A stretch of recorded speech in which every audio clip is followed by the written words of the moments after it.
Вучков, положенията бяха за Черноморец, но победата за Монтана. Така може да определим този първи матч.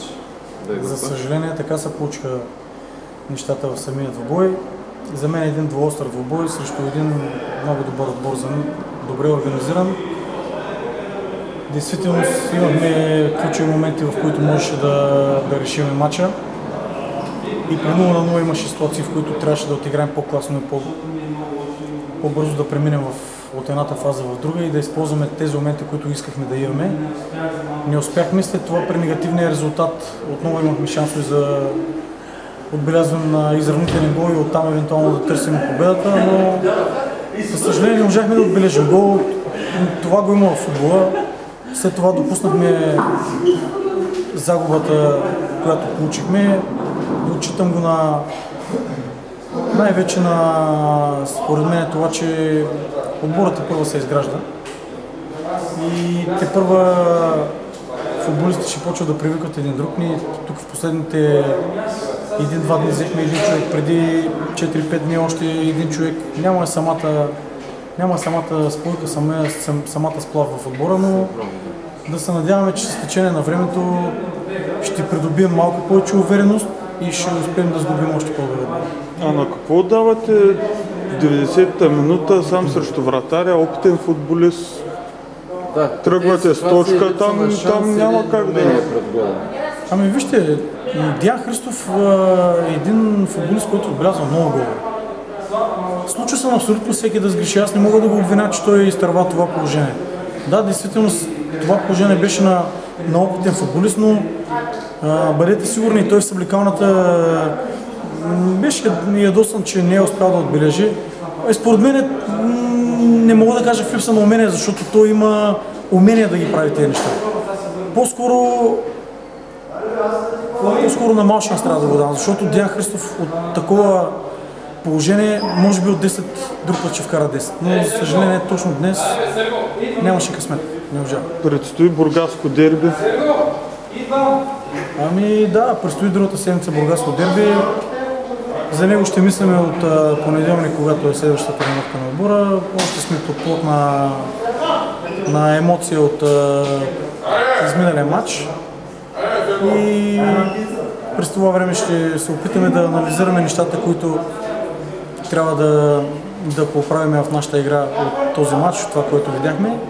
И от понеделник, вторник вече мислите ни ще бъдат изцяло насочени за следващия матч. С оглед на играта, предвиждате ли някакви промени в стартовата 11-турка за следващите двубои?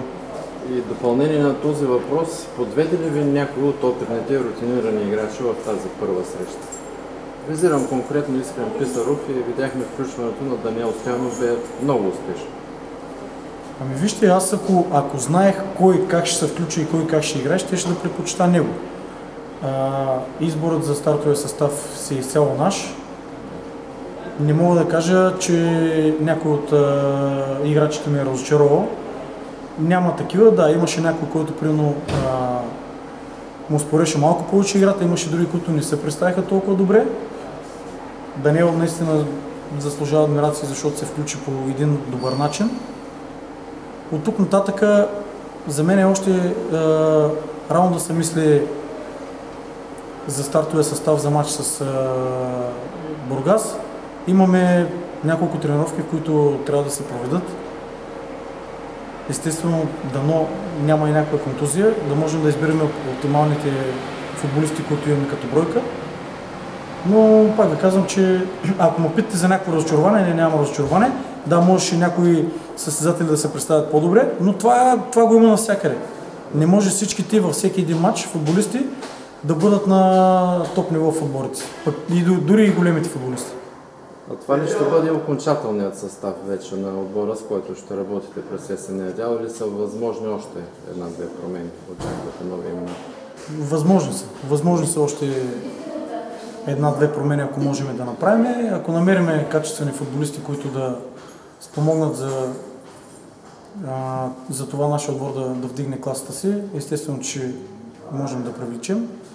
Но в общи линии вече мачовете започнаха, отборите са окомплектовани, може би трудно ще изпадне някой такъв футболист.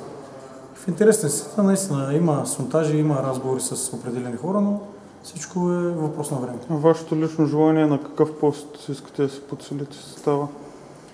Ами вижте, за да има конкуренция на всичките постове, така както трябва да бъде, имаме нужда като бройка, имаме нужда още от един евентуално централен защитник, един ляв защитник, който да, ако можем да намерим ляв защитник, който да играе с десен крак, с ляв крак, защото ситуацията ни принуждава хората, с които разполагаме, да се чувстват дискомфортно в тази зона, но това са нещата, това са хората, с които разполагаме и трябва да работим с тях. С тях максимално да опитваме да си повишим нивото и естествено да дадат и по-добрите резултати.